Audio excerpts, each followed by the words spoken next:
I agreed to donate my eggs to help an infertile couple, and when I met them, everything fell apart. The pen I was holding to sign the agreement form dropped on the consultation room floor.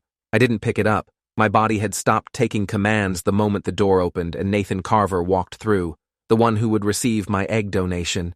He smiled and extended his hand toward me.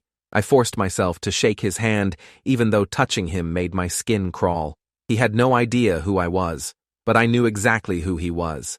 His wife Vanessa followed behind him, her face glowing with hope and nervousness. She looked younger than I'd expected, maybe early 30s with kind eyes and an expensive haircut. They sat down across from me at the consultation table, while Bethany, the agency coordinator, shuffled papers between us with practiced efficiency. Bethany guided the conversation while Vanessa asked questions about my medical history and education. I answered automatically, my voice sounding distant and strange in my own ears. Yes, I was 26. Yes, I had a bachelor's degree in communications. No, there was no history of genetic disorders in my family, just the one sister, Maya, who was 23. Nathan watched me carefully while I spoke, his eyes moving over my face like he was memorizing every feature. Vanessa asked if I'd ever donated before, and I said no. This was my first time. She reached across the table and squeezed my hand, thanking me for being willing to help them. Her gratitude felt like a weight pressing on my chest. Nathan added details about their stable home and strong marriage, about how they'd been trying to conceive for 4 years without success. He described their house in Riverside Heights, the nursery they'd already prepared, the life they wanted to give a child. His voice was warm and genuine. Everything about him seemed normal, even kind. When Vanessa hugged me at the end and thanked me for giving them hope, my stomach twisted so violently I thought I might be sick. They left together, Vanessa's hand tucked into Nathan's arm. Bethany asked if I felt comfortable moving forward with this match. I said yes. I'd already spent the $15,000 in my head a dozen times over. Every dollar was earmarked for Maya's care. Bethany smiled and said she'd send over the contracts tonight for my review.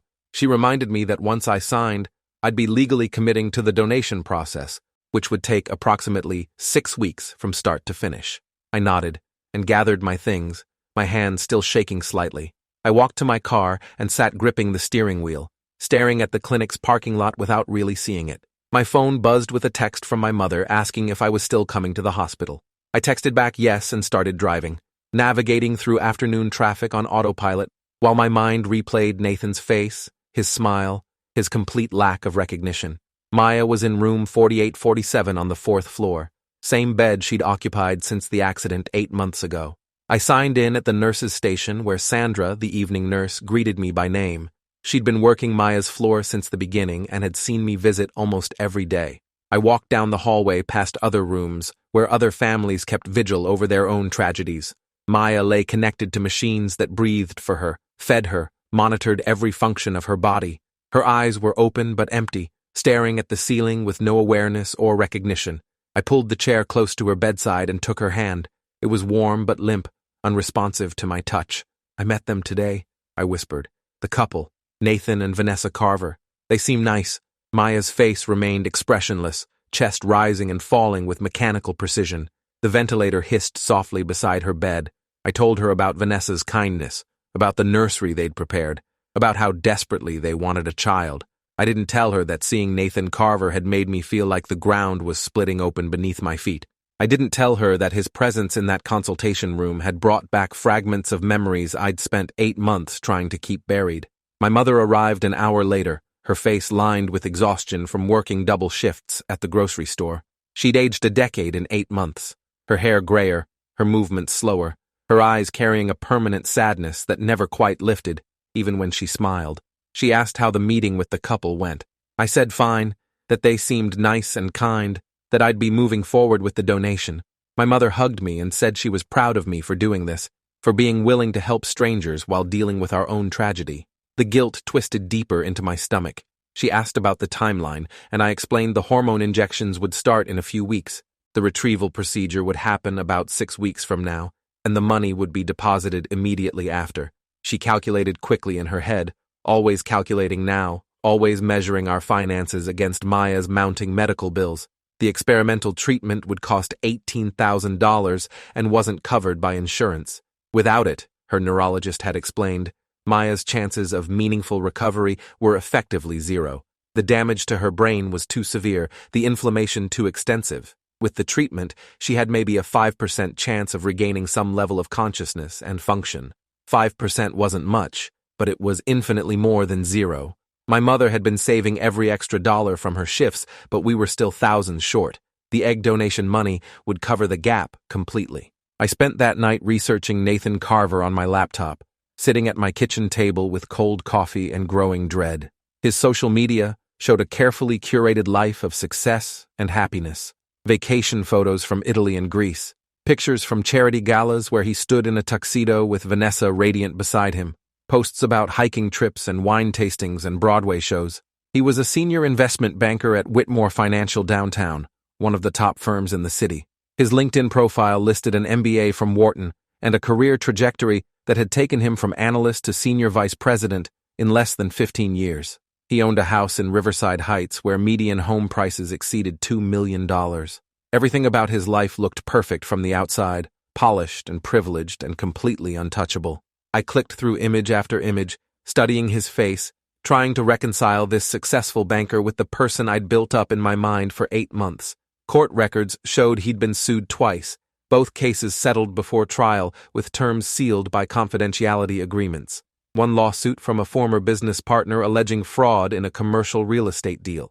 The filing claimed Nathan had deliberately misrepresented property values and hidden inspection reports to push through a sale that benefited him at his partner's expense. The case had been settled within 6 months for an undisclosed sum. The other was a restraining order filed by a woman named Amber Sloan 3 years ago, claiming harassment and threatening behavior after their relationship ended. The order detailed months of stalking, unwanted contact, and incidents where Nathan had appeared at her workplace and apartment unannounced, despite her requests that he leave her alone. The restraining order had been dismissed after 6 months, with both parties agreeing to mutual non-contact as part of a settlement. The documents were sparse on details due to the privacy protections, but they suggested a pattern of behavior that contradicted the kind, stable family man I'd met that afternoon. I found Amber Sloan on social media after an hour of searching through privacy settings and mutual connections. Her profile was mostly private, but her profile picture showed a woman about my age, with dark hair and tired eyes. I sent her a message explaining I was researching Nathan for personal reasons and would appreciate any information she could share. I expected no response or maybe a polite deflection. Instead, she responded within 2 hours. "Whatever you're thinking about doing with Nathan Carver, don't. He ruins people. Call me." She included her phone number. I stared at the message for 10 minutes before calling. Amber answered on the second ring, and we agreed to meet the next day at a coffee shop across town, somewhere neither of us would likely run into anyone we knew. Amber was waiting at the coffee shop when I arrived the next afternoon, sitting in a corner booth away from other customers. She'd chosen a table with a view of the entrance, and her body language was guarded, arms crossed, shoulders tense. She looked older than her profile picture, with dark circles under her eyes and a wariness that suggested she'd learned to be careful about everything. She started talking before I could thank her for meeting me. She said she'd dated Nathan 4 years ago, about a year after his divorce from his first wife. I interrupted to say I thought Vanessa was his first wife. Amber laughed bitterly and explained Vanessa was his second wife. His first marriage had ended badly when his wife Isabel filed for divorce, citing emotional abuse and controlling behavior. The divorce records were sealed, but Amber had heard about it through mutual acquaintances who'd watched the marriage deteriorate over several years.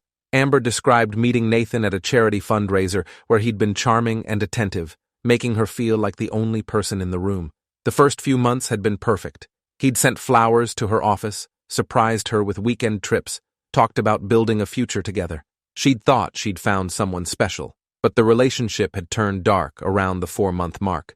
Nathan became possessive and controlling, demanding to know her location constantly and getting angry when she didn't respond to his texts immediately. He'd installed tracking software on her phone without her knowledge, claiming it was for her safety. He accused her of cheating whenever she spent time with friends or family. When Amber finally tried to end things after 8 months, Nathan had escalated dramatically. He'd shown up at her workplace multiple times, waiting in the parking lot or sitting in the lobby until she agreed to talk to him. He'd appeared at her apartment at odd hours, sometimes in the middle of the night, demanding they discuss their relationship, He'd sent hundreds of texts and emails, alternating between apologetic messages promising to change and angry ones accusing her of betrayal.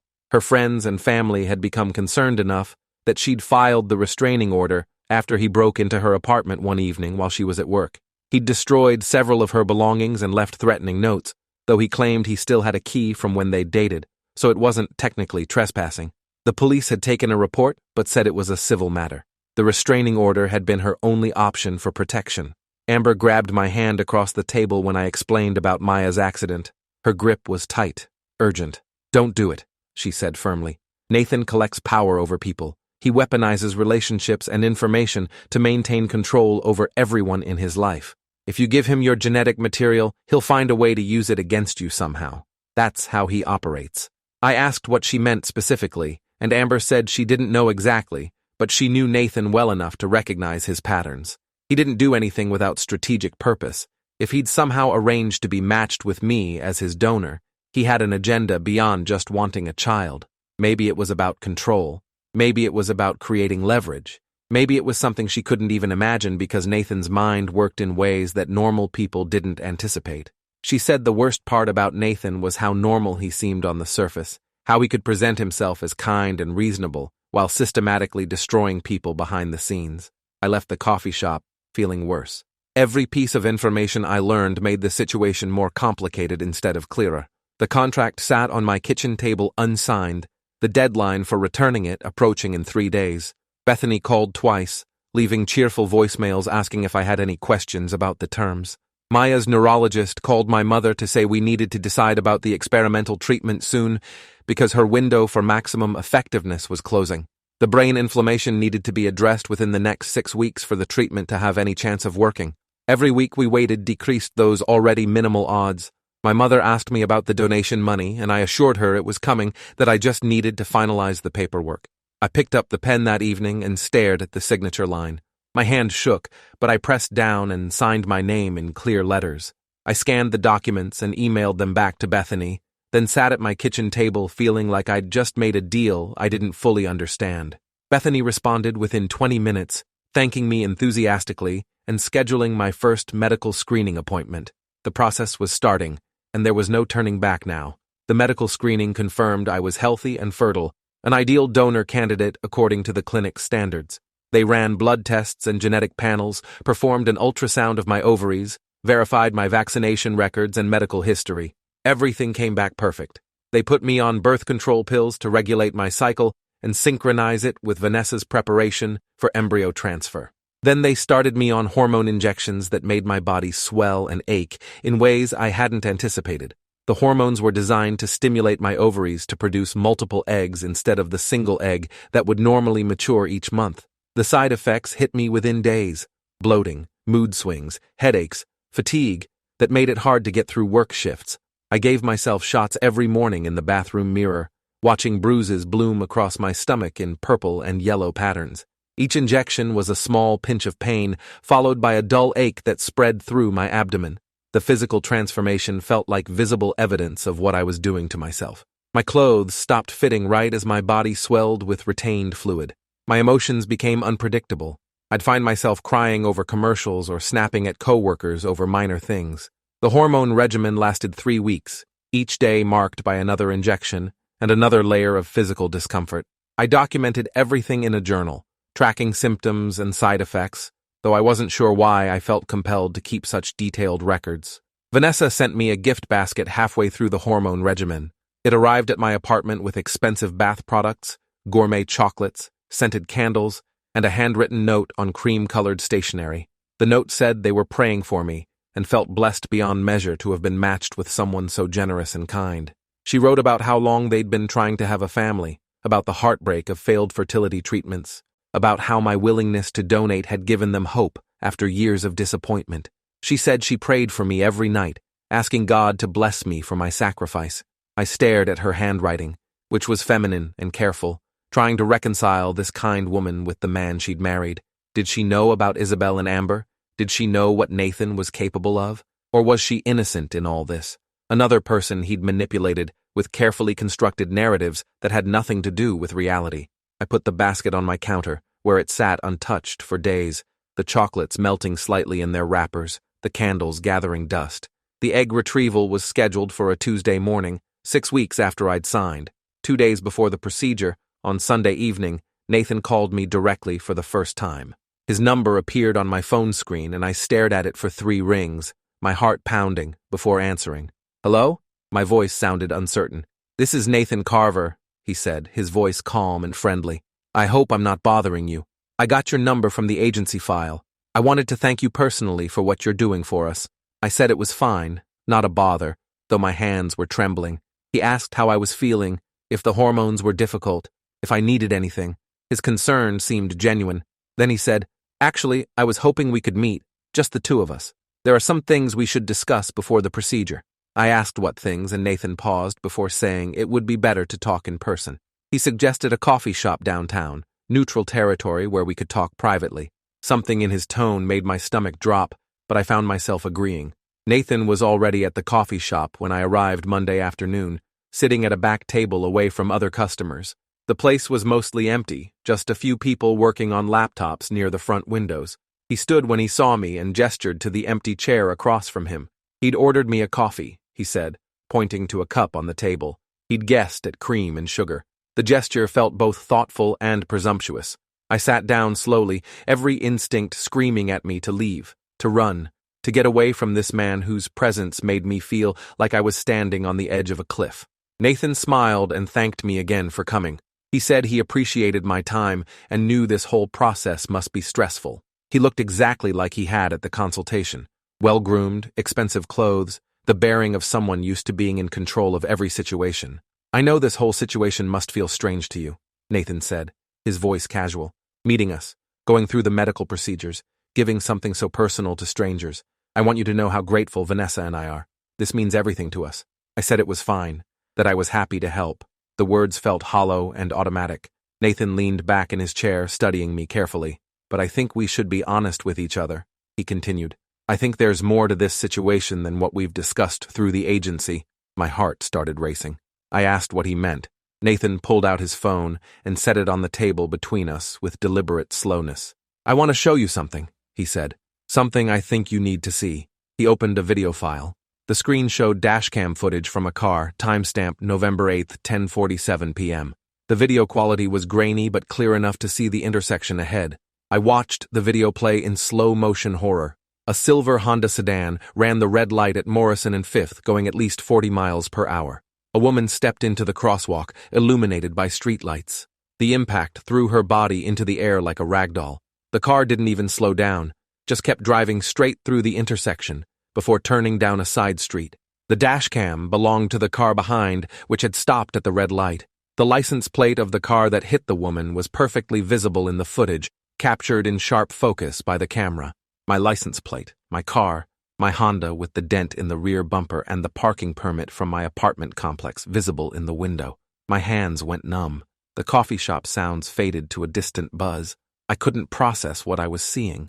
The woman was Maya, my sister Maya, wearing the blue jacket she'd had on that night, carrying the tote bag she used for evening classes at the community college. I was watching footage of myself hitting my own sister with my car and fleeing the scene. "That's not," I started, but my voice died in my throat. No denial would make sense.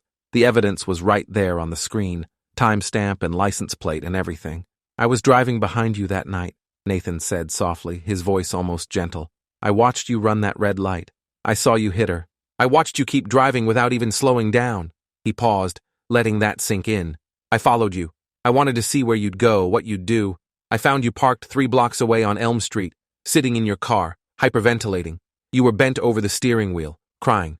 I thought you might be having a panic attack. Do you remember that part?" Fragments started breaking through the wall I'd built in my memory over 8 months. The bar where I'd gone with coworkers after a terrible week at my job, where my boss had criticized my work and I'd felt like a failure at everything. The drinks I'd had, 2 glasses of wine that became 3, that became 4. More than I should have had, but everyone else was drinking. My decision to drive home anyway because I couldn't afford an Uber, and it was only a few miles through familiar streets. I'd felt fine to drive, or had convinced myself I felt fine. The intersection at Morrison and 5th, the light that was yellow when I approached, then red, but I'd been going too fast and thought I could make it. The woman who'd stepped into the crosswalk, trusting the signal that told her it was safe to cross. The sickening impact that I'd felt through the entire car, the sound that had made me scream. Maya's body in the air, her jacket billowing, my foot slamming the gas pedal in blind panic, not even a conscious decision, just pure animal instinct to flee. Turning down the side street, my hands shaking so badly I could barely control the car, parking on Elm Street because I couldn't drive anymore, because my body was shutting down. Sitting there trying to breathe, trying to think, trying to understand what had just happened. The knock on my window that had made me jump. A man's face in the darkness. "You knocked on my window," I whispered, the memory becoming clear and sharp and horrible. Nathan nodded. "I did. I knocked on your window and you rolled it down. You were crying so hard you could barely speak. You looked so young and terrified, like a kid who'd just realized they'd made a mistake they could never take back. I made a decision in that moment." He leaned forward slightly. "I told you to go home. I told you to go straight home, park your car, and not talk to anyone. I said I'd handle everything. Do you remember what you said?" I shook my head, but the memory was there, buried deep. I'd asked him why. Why would he do that? Why would he help me? Nathan smiled without warmth. "You asked me why I'd help you. And I said, because you looked like you deserved a second chance. Then I went back to the intersection and called 911. He explained it all in that same calm voice, like he was describing a business transaction. How he'd gone back to Morrison and Fifth, where Maya was lying in the street. How he'd called 911 and told them there'd been an accident, that he'd been driving, and a pedestrian had stepped into the street without warning. How he'd passed the breathalyzer test because he hadn't been drinking. How the police had investigated and found no evidence of excessive speed or reckless driving on his part because his car's GPS and his careful testimony supported his version of events. How he'd cooperated fully with the investigation, appearing sympathetic and regretful, exactly what a responsible driver would be after an unavoidable tragedy. "I protected you," Nathan said. "I took the fall for your crime because you looked so scared and young. I thought I was doing something noble, giving you a second chance at life while this woman got the help she needed. Her family would have someone to blame, me, but at least no one would go to prison. It seemed like the best outcome for everyone." He paused. "And then you tried to sue me." The room was spinning. I tried to remember the weeks after the accident clearly, but my mind had rewritten everything. I'd convinced myself I'd been home when it happened, that my mother had called me hysterical at 11 p.m., saying Maya had been in an accident, that I needed to get to the hospital immediately, that I'd thrown on clothes and driven there in shock and disbelief, that I'd spent the rest of the night in the emergency room waiting to hear if my sister would survive. I'd let myself believe I was the traumatized sister, the victim's family member, the person seeking justice for a terrible wrong done to someone I loved. "You blocked it out," Nathan continued, watching my face carefully. "The trauma, the guilt, probably the alcohol in your system, your brain just erased it completely. And when you woke up the next morning hungover and your mother told you Maya had been hit by a car, you filled in a different story, one where you were innocent, one where I was the monster who'd nearly killed your sister and was now trying to buy his way out of responsibility." The memories were flooding back now, in vivid detail. The hospital vigil. Maya's neurologist explaining the extent of her injuries. Traumatic brain injury. Possible permanent damage. A long road ahead, if she even survived. My mother's collapse into grief and shock. The lawyer my mother had found who specialized in personal injury cases, who'd reviewed the police report and said we had grounds for a civil suit despite the lack of criminal charges. My rage at Nathan Carver, who'd hit Maya and walked away without losing anything. My absolute conviction that he needed to pay for what he'd done. My insistence that we reject his initial settlement offer of $75,000 and fight for more, for the millions he should owe us for destroying Maya's life. "You stood there in that hospital room talking about justice," Nathan said, "about how I'd destroyed your sister's life and needed to pay. You'd convinced yourself I was a monster who deserved to lose everything. That's when I realized you didn't remember. The shock had made you forget completely. You'd rewritten your own history. I couldn't speak, couldn't breathe. My hands were shaking so badly I had to grip the table edge to steady them." Nathan leaned forward, his voice dropping lower.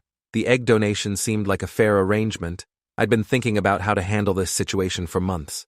Watching you pursue your lawsuit, listening to your lawyer's demands, wondering when would be the right time to remind you of the truth. Then I thought of something better. You needed money for your sister's medical care.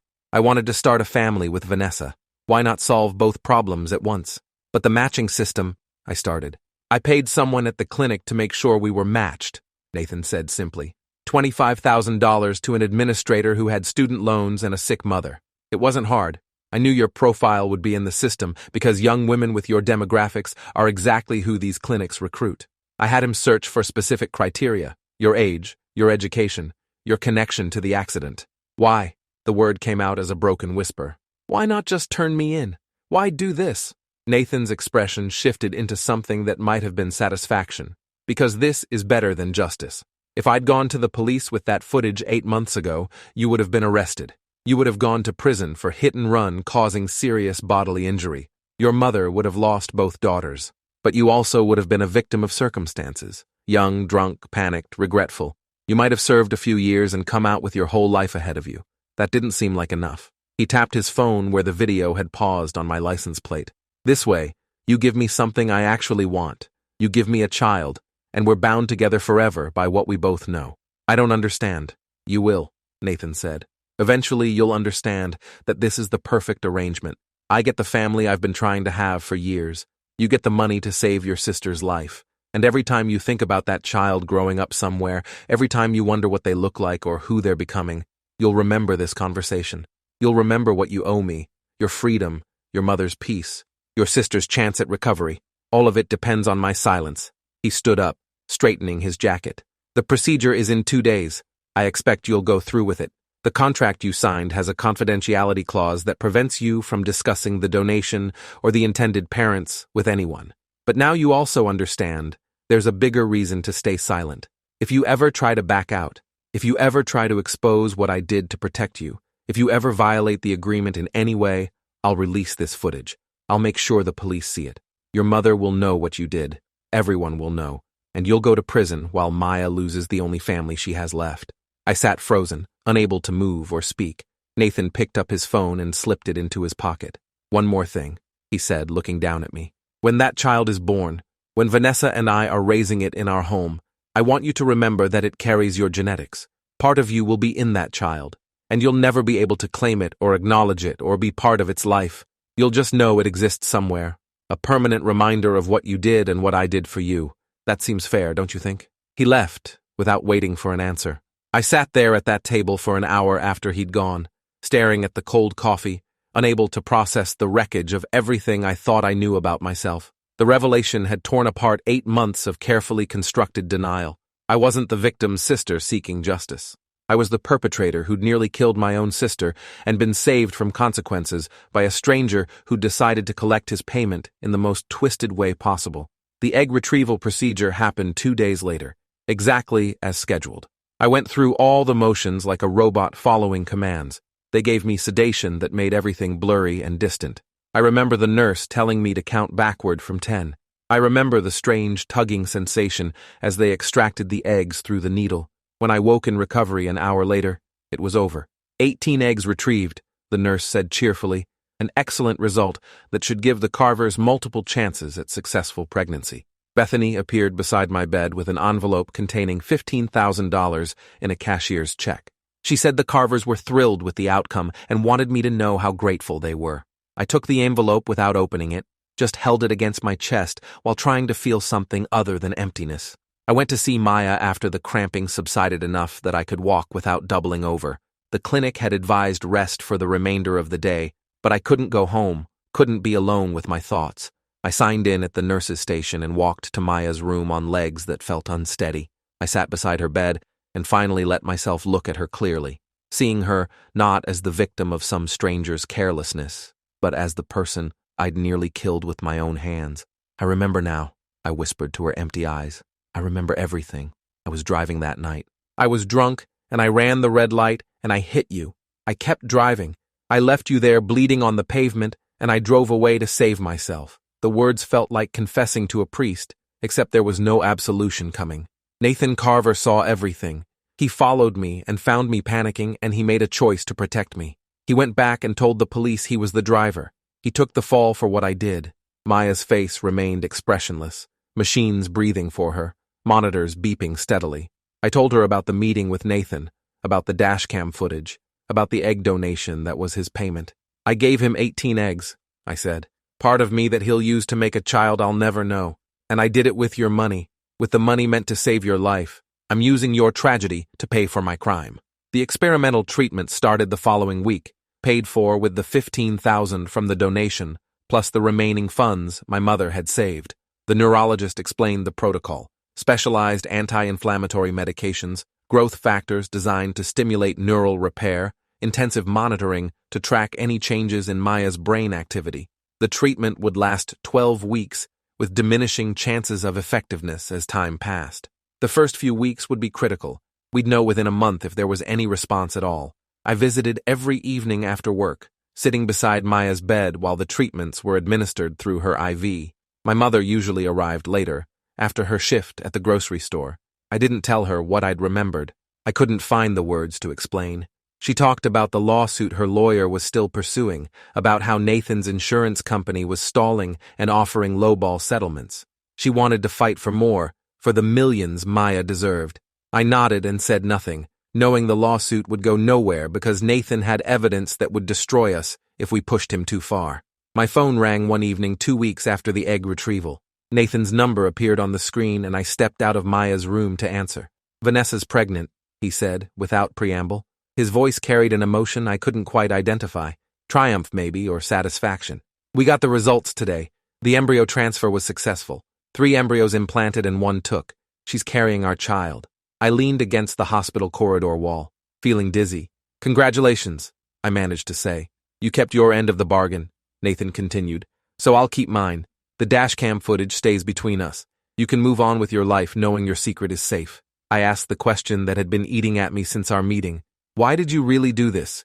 You could have turned me in at any time. You could have destroyed me without getting anything in return. Why make it about a child?" Nathan was quiet for a long moment. When he spoke again, his voice was thoughtful, almost philosophical. "Because I wanted you to understand something about consequences. If I'd simply reported you to the police, you would have been punished by the legal system. You would have served your time and been released and convinced yourself you'd paid your debt to society. That's too clean, too simple. This way, every time you think about that child growing up, every time you wonder who they look like or what kind of person they're becoming, you'll remember what you did and what you owe me. The child is a permanent connection between us that can never be severed or forgotten. That seems like appropriate justice for someone who nearly killed their own sister." He paused. "And honestly, Vanessa and I wanted a child desperately. Why not solve both problems at once? We get the family we've been trying to have. You get the money to potentially save Maya's life. I get to ensure you never forget what you really are. Everyone wins, in a way." "I'll never forget," I said quietly. "Good," Nathan said. "That's exactly the point." He hung up. I returned to Maya's room, where my mother was reading aloud from a book she'd brought.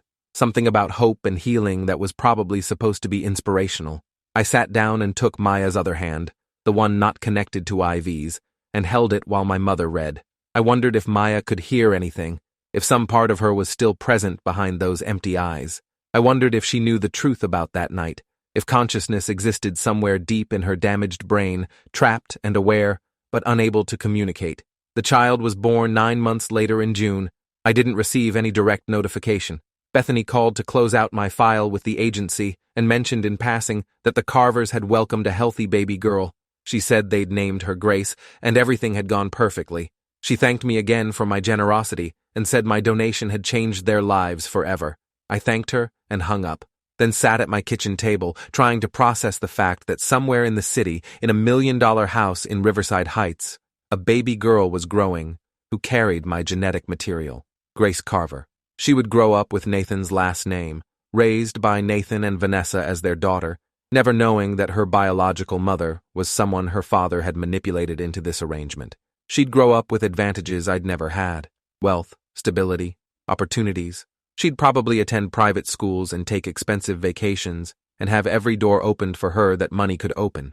And she'd never know that she existed because her father had witnessed a hit and run and decided to collect payment. Maya came home from the hospital 4 months after Grace was born. The experimental treatment had worked better than anyone had dared to hope.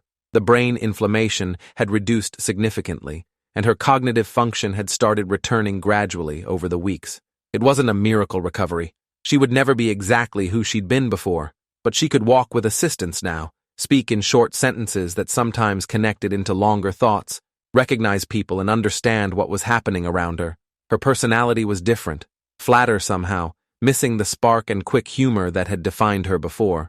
But she was alive and improving week by week, and that was more than we'd had any right to expect. She asked me once, a few months after coming home, how we'd paid for her treatment when insurance had refused to cover it. We were sitting in our mother's living room, where Maya was doing physical therapy exercises, moving her legs and arms in careful patterns designed to strengthen the neural pathways that had been damaged. "The treatment was expensive," she said slowly, forming each word with concentration. "How did we afford it? I told her I'd donated my eggs to help an infertile couple and used the money for her care. It was the truth, just not all of it." Maya looked at me with eyes that were clearer than they'd been in months, studying my face like she was trying to see something beneath the surface. "You seem different now," she said, sadder, like something heavy is pressing on you all the time. I hugged her and told her nothing was more important than having her alive and recovering. She didn't push for more details, and I didn't volunteer them. My mother never knew the truth either. As far as she was concerned, I'd done a generous thing to help strangers and used the money to help our family. The lawsuit against Nathan's insurance company had eventually been settled for $75,000, the original offer they'd made. Our lawyer had been frustrated, but my mother had accepted it, finally worn down by the legal battle and grateful to have any compensation at all. I think about Grace constantly, even though I've never seen her and never will. I wonder if she has my eyes or my hair color. I wonder if she inherited any of my mannerisms or personality traits, whether genetics express themselves in ways that transcend environment. I imagine her in that house in Riverside Heights, surrounded by expensive toys and kind nannies, and all the privilege Nathan's money can buy. I imagine Vanessa reading her bedtime stories and Nathan teaching her to ride a bicycle, and neither of them ever mentioning that the woman who provided half her DNA was someone they'd manipulated into this arrangement. The confidentiality agreement prevents me from ever contacting the Carvers or acknowledging the donation publicly, but it goes deeper than legal contracts. Nathan was right about the permanent connection he created. Grace Carver is walking evidence of my crime and my punishment. She exists because I nearly killed my sister, and Nathan decided this was appropriate justice. Every time I think about her, which is daily, sometimes dozens of times throughout ordinary moments, I remember what I did. Sometimes I see families with young girls at the grocery store or the park, and I wonder if one of them might be Grace. She'd be old enough to walk now, maybe starting to form words and express preferences.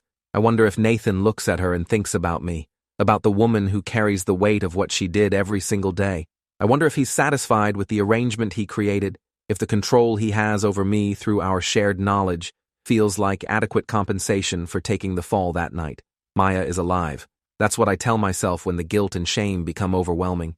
She's walking and talking and laughing sometimes, recovering more each month. The experimental treatment that was paid for with Nathan's money gave her a chance she wouldn't have had otherwise.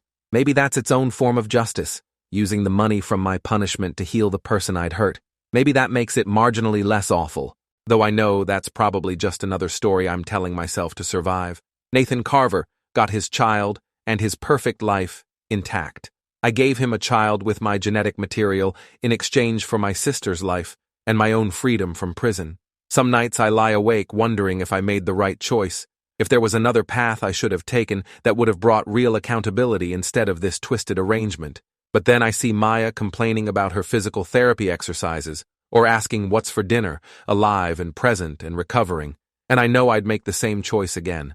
The child is growing up somewhere in this city, probably happy and loved and completely unaware of the circumstances of her conception.